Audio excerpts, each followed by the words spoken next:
Próxima estación. Próxima estación. Próxima estación. Dirección El Rosario. Corresponde Barranca del Muerto. Barranca del Muerto. Dirección El Rosario. Correspondencia. La niña de Tasqueña. Recuerdo perfecto que era un día lunes. Al otro día descansaba. Yo era trabajador de limpieza del metro en línea 2. Ya estaba terminando mi turno en la estación General Anaya. Siempre me había gustado la tranquilidad de esas últimas horas, cuando ya no hay gente y todo parece más calmado. Ya a esa hora hay gente que va a la central camionera del sur, pero no es mucha y menos en lunes. Sin embargo, esa noche había algo en el ambiente que me hacía sentir incómodo. Algo que no podía explicar. Uno de los trenes en dirección a Tasqueña llegó. Yo subí para empezar a darle con la jerga como de costumbre. Me acerqué para echar un vistazo a los vagones. Estaba casi vacío, excepto por una niña que estaba sentada sola en el último vagón. Era pequeña. Tendría unos 7 u 8 años, con una mochila rosa sobre las piernas y una sudadera vieja. Volteé para ambos lados del vagón para ver si venía con alguien, pero me percaté que no. Me acerqué extrañado. No era común ver a una niña tan sola a esa hora. De inmediato, pensé que esa niña estaba perdida. El vagón se cerró y comenzó a avanzar. Me acerqué a la niña y le dije: «Hola, amiguita, ¿estás bien?». Le pregunté tratando de no asustarla. «¿Dónde están tus papás?». La niña levantó la vista y lo primero que noté fue los vacíos que estaban sus ojos. No parecía triste ni asustada, pero había algo en su mirada que me puso los pelos de punta. «No los encuentro», susurró. «Estoy esperando a mi mamá. No puedo irme sin ella». Sentí un escalofrío recorrerme. Claramente estaba perdida. Pensé que tal vez era de alguna familia que había venido a la central camionera de Tasqueña. Quizás se habían separado sin querer o que se había quedado dormida y se les olvidó. ¿Qué sé yo? Le dije entonces: «No te preocupes, te acompaño y ahorita le decimos al policía que nos ayude a encontrarlos, ¿va?». Ella solo dijo que sí con la cabeza, o sea, sin hablarme. Algo en su expresión me hizo sentir una inquietud que no podía sacudirme. Llegamos a la estación Tasqueña y las puertas del vagón se abrieron. Esperara a que se levantara para bajar conmigo. Le estiré la mano para que me agarrara, pero no lo hizo. La miré y en ese momento habló otra vez con esa misma voz apagada. No puedo irme hasta que mi mamá regrese por mí. Eso me dijo. El tono en que me lo dijo, tan monótono, tan frío, hizo que me recorriera un segundo escalofrío. Quería sacarla de ahí, pero sentía que algo estaba profundamente mal. Escuché que empezó a sonar la alarma del metro para cerrar la puerta. Corrí rápido a la puerta, bajé la palanca de emergencia y corrí hacia el policía de la estación. «Oiga, hay una niña perdida en el tren», le dije, con la respiración entrecortada. «Está sola y no quiere bajarse. Dice que su mamá vendrá por ella». El policía, junto con el conductor del metro, me siguieron hasta el vagón. Cuando llegamos, la niña ya no estaba. El vagón estaba completamente vacío, como si nunca hubiera habido nadie ahí. Me quedé paralizado. ¿Cómo pudo desaparecer tan rápido? No había forma de que hubiera salido sin que la viéramos. Empecé a buscarla por todo el vagón, llamándola, pero no había respuesta. El conductor y el policía me miraron como si estuviera loco, pero yo sé lo que vi. Vi a esa niña. Hablé con ella. Como yo ya conocía al policía por todos los años que llevaba trabajando ahí, me dijo: «¿Qué pasó, mi Rodri? Ya no te fumes eso». Yo con tono serio y pálido le dije que estaba diciendo la verdad. El policía, al verme mal, o sea, casi me desmayaba de la impresión, me dijo que me calmara, que si necesitaba servicios médicos. Le dije que no. Fue cuando me dijo: «Ya, Rodrigo, sí te creo. Nomás no te me vayas a desmayar aquí, ¿eh?». Me regaló una botella de agua y me sentó cerca de la jefatura de estación. Después, el policía me dijo: «Mira, Rodrigo, yo he escuchado historias de fantasmas justo en esta estación, y como nunca me ha tocado a mí, la verdad me da igual. Pero en esta ocasión, al ver tu cara de susto, te voy a creer. No voy a pasar el reporte». Me dijo que le contara bien la historia, pero me temblaban las manos y sentí que el frío que había sentido antes me invadía por completo. Esa niña no era una niña cualquiera, era algo más, algo que no debería estar allí. Salí de la estación lo más rápido que pude, junto con unos compañeros que no se creían lo que les acababa de contar. Solo de acordarme ahora del rostro de esta niña, con sus ojos vacíos, siento que me siguen persiguiendo hasta el día de hoy. Nunca volví a trabajar cerca de los últimos trenes. Algo oscuro está en el metro y yo lo vi. Renuncié como al mes o mes y medio de ese trabajo porque conseguí otro mejor y no tan matado, pero me llevaré para siempre esa experiencia. Por propia seguridad, una persona deberá El vigilante de la estación Tlatelolco. Siempre he trabajado de noche. Me gusta la calma que trae la oscuridad. Y aunque muchos lo evitan, para mí es casi terapéutico. Sin embargo, la estación Tlatelolco del metro me enseñó que hay cosas que es mejor no ver, ni de día ni de noche. Aquella noche era como cualquier otra. Mi turno comenzó a las 10 de la noche, justo cuando el flujo de pasajeros disminuye. La estación estaba casi vacía y los últimos trenes ya se preparaban para terminar su recorrido. Mi trabajo como vigilante era sencillo: caminar por los andenes, revisar que no hubiera incidentes y reportar cualquier irregularidad. Y aunque ya conocía las historias de fantasmas y fenómenos paranormales que rodeaban la estación Tlatelolco, nunca les presté mucha atención hasta esa noche. Era cerca de la 1 de la mañana cuando noté algo extraño. Caminaba por uno de los pasillos que conecta con los torniquetes de la entrada y salida, cuando escuché pasos a unos metros de mí. Me detuve en seco y miré hacia atrás, pero no había nadie. Aún así, el sonido continuaba, como si alguien estuviera caminando a mi ritmo, pero fuera de mi campo de visión. Decidí no darle importancia y seguí con mi recorrido. A veces, los sonidos de afuera suelen confundirse con los que hay en los andenes. Justo, caminé al andén principal, en dirección a Universidad. Tenía una sensación extraña, el tipo de silencio que solo se siente en lugares tenebrosos. No sé cómo explicarlo, pero ya empezaba una sugestión rara. Cuando miré al otro lado del andén, es decir, en dirección a Indios Verdes, miré a una persona caminando de espaldas que estaba a punto de salir del andén. La persona parecía también un policía, pero se me hizo raro porque no era ninguno de mis compañeros, ya que los conocía perfectamente. Esta persona venía de color azul marino. Traía un kepi. Un kepi vulgarmente sería una gorra de policía. Entonces le grité, porque en esos tiempos aún no nos daban silbatos, pero nunca volteó. Caminaba a paso lento, hasta que se perdió a la mitad del andén. Yo hice lo mismo, pero caminé a paso rápido, casi corriendo, hasta llegar al pasaje del andén para pasarme del otro lado y ver quién era. Mi compañero que estaba en torniquetes me vio apurado y me dijo que si todo bien. Le dije que no, que me acompañara de inmediato, que había un intruso del otro lado. Ambos fuimos a prisa, cruzamos por abajo, del otro lado, y cuando llegamos al otro lado del andén, no había nadie. De ese mismo lado también había 2 compañeros, pero eran PBIs, es decir, policías de bancaria industrial, quienes suelen usar otro tipo de uniforme, y confirmaron que no había nadie. Uno de ellos preguntó que cómo era la persona. La describí. Era alta, cabello corto, un uniforme de policía, pero nunca le vi el rostro porque nunca volteó. Y mi compañero me miró con seriedad. Me contó una historia que ya había escuchado de boca de varios policías veteranos de la estación. Me dijo, un vigilante de la estación Tlatelolco murió en circunstancias muy misteriosas. Unos dicen que de un infarto fulminante, que tenía 39 años y que solo lo encontraron tirado en el andén y que ya nada pudieron hacer. Otros dicen que es otro policía que murió porque lo golpeó un tren del metro. Se asomó al paso de este y no calculó cuando recibió un golpe en la cabeza que lo dejó inconsciente para ya nunca más despertar, pero que sigue rondando por las noches y madrugadas. Dicen que sigue haciendo su ronda, incapaz de dejar su puesto, atrapado entre el mundo de los vivos y los muertos. Yo ya no trabajo en esa estación.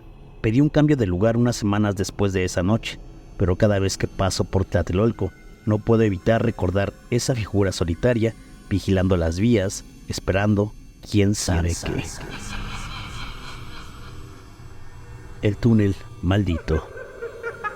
Mi nombre es Romina, y lo que voy a contar no es un rumor, no es una leyenda.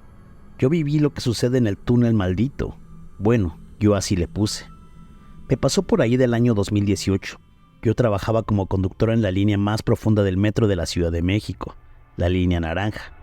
Es un trabajo bastante noble y al mismo tiempo hermoso, pero así también era muy pesado por los horarios o por los mismos usuarios, pero nada me había preparado para lo que iba a vivir esa noche.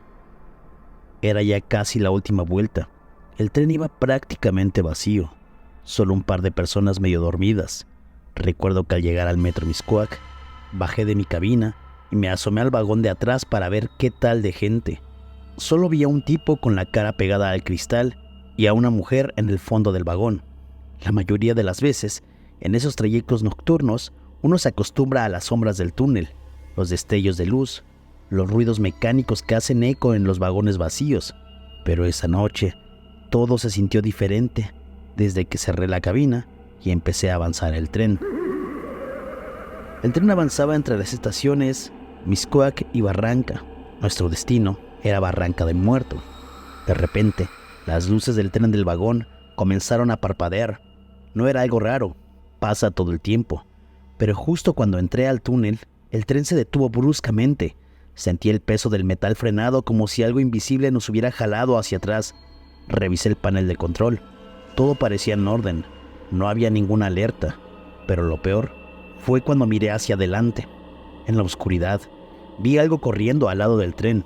Al principio, pensé que era una ilusión, un reflejo de mi cansancio, pero la figura seguía ahí, moviéndose rápido, demasiado rápido. Parecía un humano. No puedo describirte si mujer u hombre, pues su forma era borrosa, como si su cuerpo estuviera compuesto de humo. Se movía con una velocidad inhumana y sus pasos no hacían ruido alguno. Era como si flotara. Los latidos de mi corazón resonaban en mis oídos y cada segundo que pasaba en ese túnel sentía cómo el frío se metía bajo mi piel. Tomé el control de comunicación para tratar de decirle al puesto central de control lo que estaba sucediendo, pero no me contestaban. O también para saber si sabían algo del por qué nos habíamos detenido. Al no recibir respuesta, intenté arrancar el tren de nuevo, pero no respondía.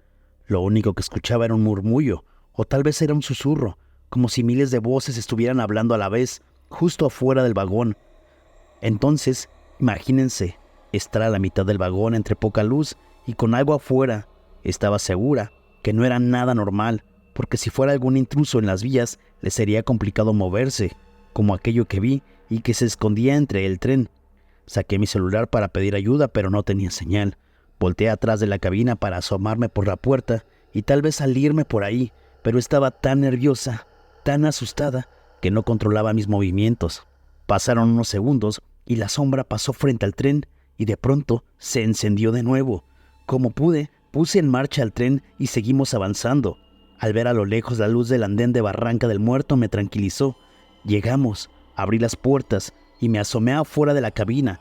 Yo seguía blanca de la impresión. Al mismo tiempo, salió el hombre y la mujer que estaban en el vagón de atrás de mí, y el señor me dijo: «Oiga, ¿usted también vio eso que andaba fuera del tren?». Le dije totalmente asustada que sí, pero no sabía qué era. La mujer también salió junto con el señor porque dice que se espantó tanto que los dos se acercaron. Ambos estaban aterrorizados como yo. El policía de la estación me pidió datos y reportar lo sucedido, pero no podía dar una descripción física de aquel espectro que parecía que nos había seguido. Los dos usuarios temerosos se retiraron. Yo me quedé asustada, muy asustada. El policía me dijo que nos creyó porque los usuarios le dijeron lo mismo. Esa noche para mí fue terrible. No pude dormir. Mi pareja sentimental de ese entonces trataba de calmarme y pues desde ahí me daba miedo ese tramo de la línea 7. Pasaba con mucho miedo. Fue aterrador. Mis compañeros, algunos no me creían y algunos no descartaban que sí hubiera pasado, ya que mencionan que ellos también han tenido experiencias similares, pero no tan aterradoras. Por último, te cuento que ya no laboro en el metro. La vida me ha llevado a trabajar en otro lado y no me arrepiento. Extraño a veces mi trabajo, pero me acuerdo de aquella anécdota y mejor así lo dejo.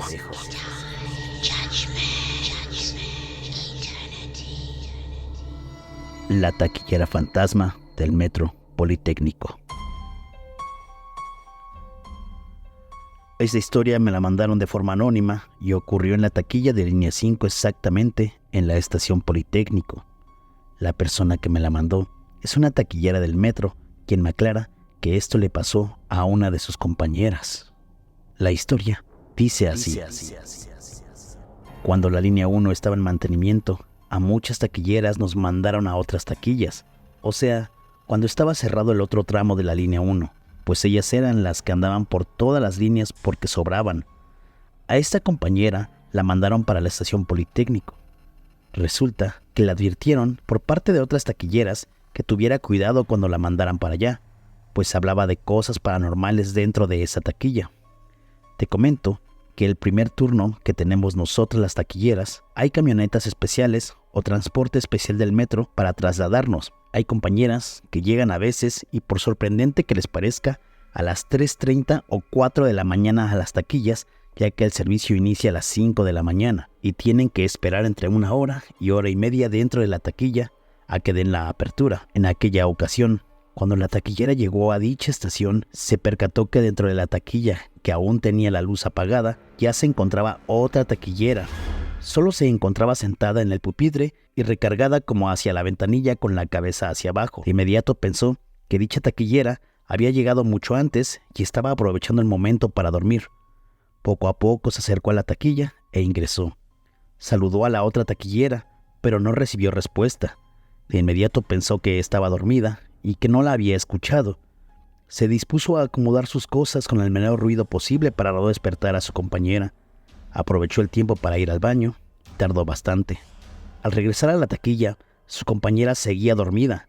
Se le hizo raro, pero ella ya tenía que encender la luz para hacer el proceso de la caja fuerte con la que cuenta cada taquilla, por lo que dijo: «Compañera, ya va a llamarnos la supervisora para tomar nuestra asistencia.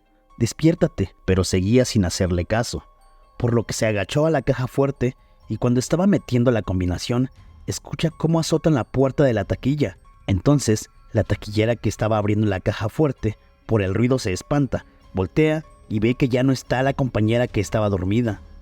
Todo en ese momento fue una confusión, pues pensó que tal vez se había ido porque encendió la luz o porque estaba haciendo mucho ruido, pero lo extraño es que se había salido de una manera muy rápida. El tiempo para abrir la taquilla y la llamada para tomarles asistencia se acercaba, por lo que le pidió al policía en turno que si podría llamar a su compañera, pues al parecer había ingresado al baño, a lo que el policía le contesta que eso no podría ser, ya que la única persona que había entrado a la estación era nuestra compañera.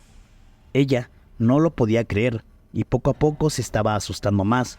Cuando llegó el momento de la llamada para la asistencia, le dijo a su supervisora que a quién más había mandado a la taquilla, pues cuando llegó había alguien más. La supervisora impresionada le dijo que a nadie más, que solo estaría ella sola en esa taquilla, por lo que era imposible. La compañera taquillera se puso muy nerviosa y se empezó a sentir mal, tanto que solo pasó un tiempo para que le dieran el día y unos días de incapacidad, porque su asombro sí la hizo ponerse bastante mal. Además de que la supervisora mencionó que esa taquilla ya había pasado algo similar. Es por eso que muchos no quieren asistir a esa taquilla del Metro Politécnico, pues temen que la taquillera fantasma se les pueda aparecer.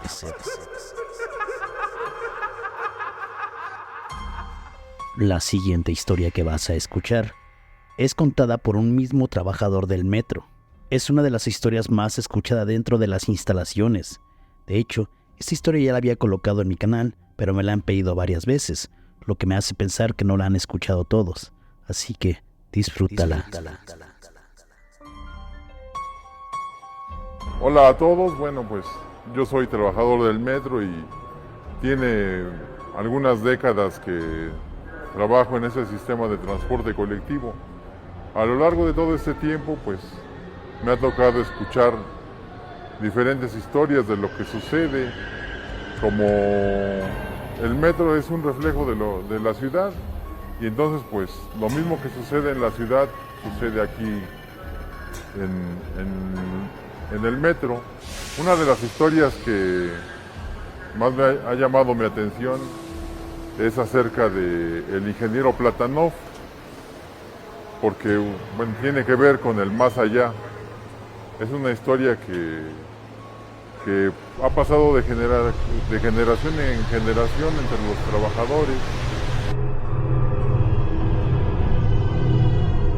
Bueno, el ingeniero Platanov era un supervisor de vías. Lo que sucede aquí es que cuando el metro cierra sus puertas, todos los días bajan cuadrillas de mantenimiento a revisar las condiciones de la vía, incluso llegan a hacer alguna reparación, instalar equipos. La labor de estas cuadrillas comienza a partir de la 1 de la mañana y terminan a las 4. Es un trabajo contrarreloj porque a las 4 de la mañana tienen que dejar libre la vía para que a las 5 pueda iniciar el servicio. Entonces esas cuadrillas pues trabajan en la noche, entre túneles. Los túneles por lo general, bueno, son muy oscuros y aunque llevan equipos especiales para iluminar, lámparas especiales para iluminar, bueno, pues los túneles son muy oscuros y esos trabajadores de vías los recorren todas las noches. Entonces el ingeniero Platanov, bueno, pues era un encargado de supervisar la labor de las cuadrillas. Las personas que lo han visto refieren, incluso, bueno, como algunos compañeros suyos todavía de la generación que lo conocieron, bueno, pues refieren que era una persona pues alta, delgada, de tez blanca, siempre con su uniforme del metro, ¿no? Muy bien presentable, incluso con algunos cabellos pues un tanto dorados, ¿no? Tirándole a rubio, ¿no? Pues es la descripción física que refieren quienes lo han visto y quienes lo conocieron en vida, ¿no? Entonces, lamentablemente el ingeniero Platanov murió en un accidente en las vías, fue arrollado por un tren. Entonces,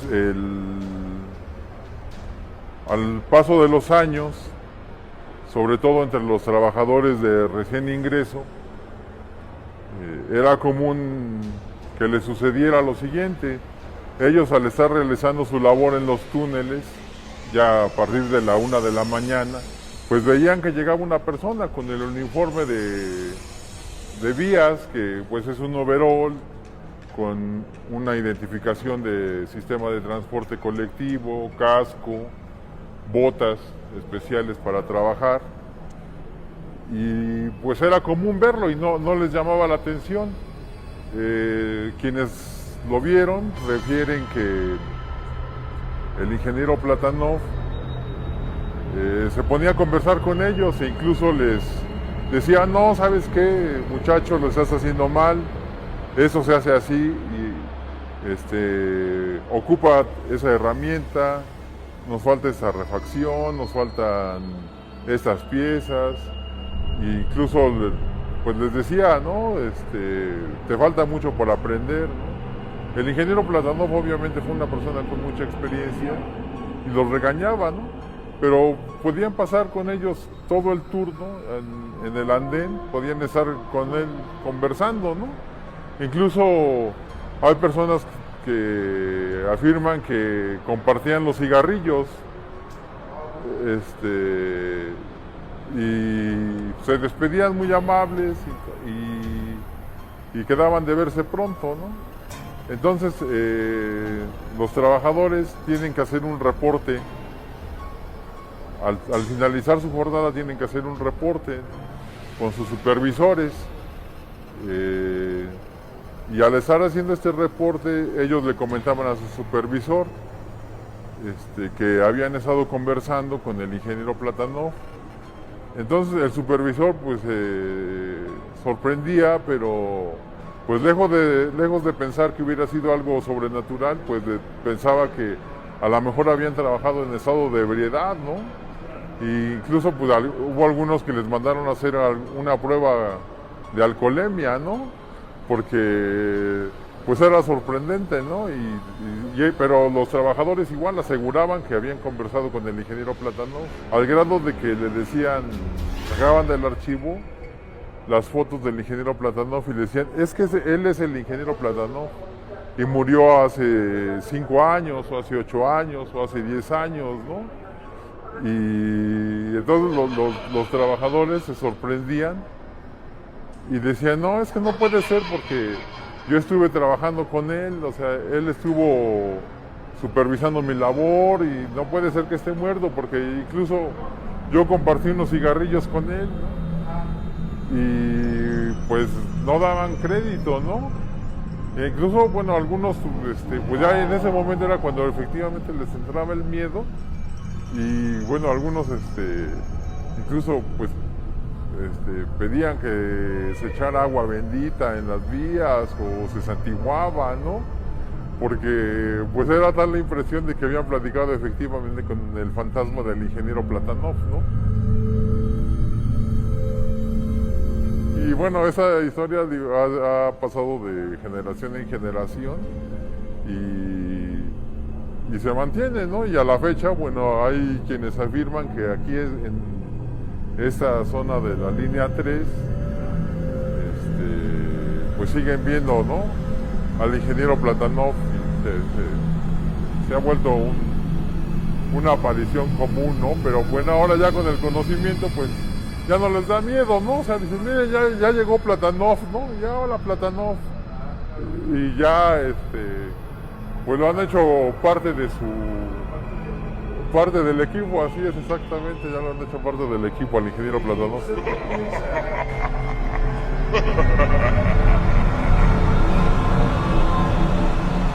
Pues mira, a mí a lo largo de mi experiencia me ha tocado muchas veces estar en zona de vías, ¿no? En las noches, en los túneles, caminar incluso tramos de estaciones a estaciones.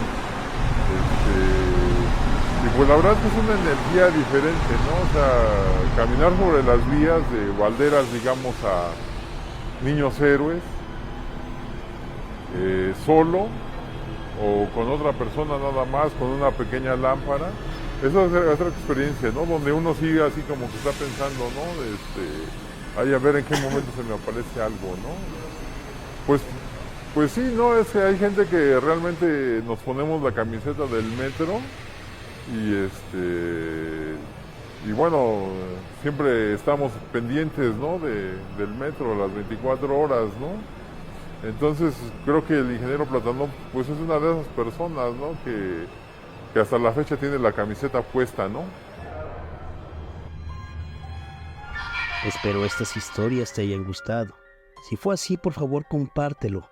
Déjame un comentario y dime qué piensas. Yo soy el Tío Taku y nos vemos en el próximo video.